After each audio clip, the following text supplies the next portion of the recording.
So Ron, you've been using EVA at BorgWarner since the 1990s. How did you go about adopting EVA way back when? It came about because they were looking for a compensation measure for the company. And the compensation has gone all the way down through the company, is that right? Right. So obviously for our annual plan bonus, at the executive level, it's 100% economic value added.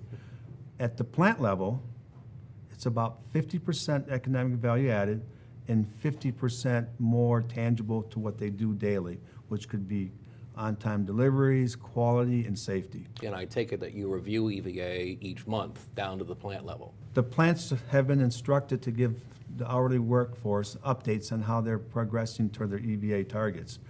And they give examples of waste, for example, or material flow. So if you have excess material sitting around, that's a burden to EVA. So it takes a look at the asset base, not just the income side base. That's the balance, right, in EVA, asset and income. Right. That's the most important part of that metric. So what are the benefits that you think BorgWarner has seen over the many years, since the 90s, in becoming an EVA-focused and compensated company? We're a highly capitalized business. You have to supply your customers very expensive components that require a lot of capital, and you only focus on the P&L, you go out of business eventually. So I think what it's done is allowed BorgWarner to focus on the capital side of what we're putting to get an adequate return, which I truly believe is what got us through the '09 recession, is that balance over the years of capital for return.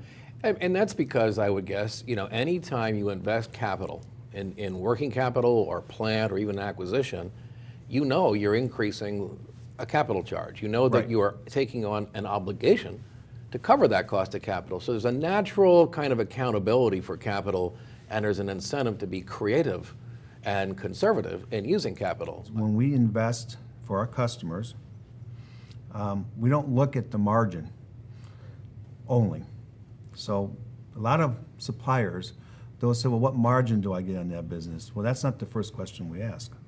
First question is, how much economic value or how much return do we get on the project? And we put everything in.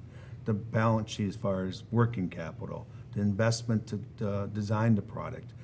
We call it all in. Again, I think that mentality of getting your return first, then looking at your margins, in the end, creates true economic value for a firm and its shareholders.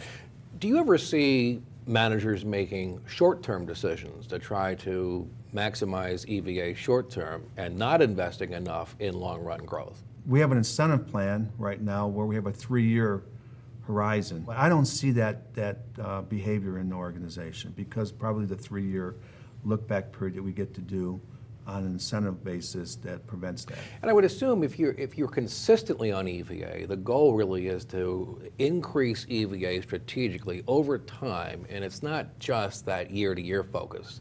And when you look at your plans and when you think about your strategies, it's that longer-term perspective that you're always bringing to bear, and that's what the pressure is around.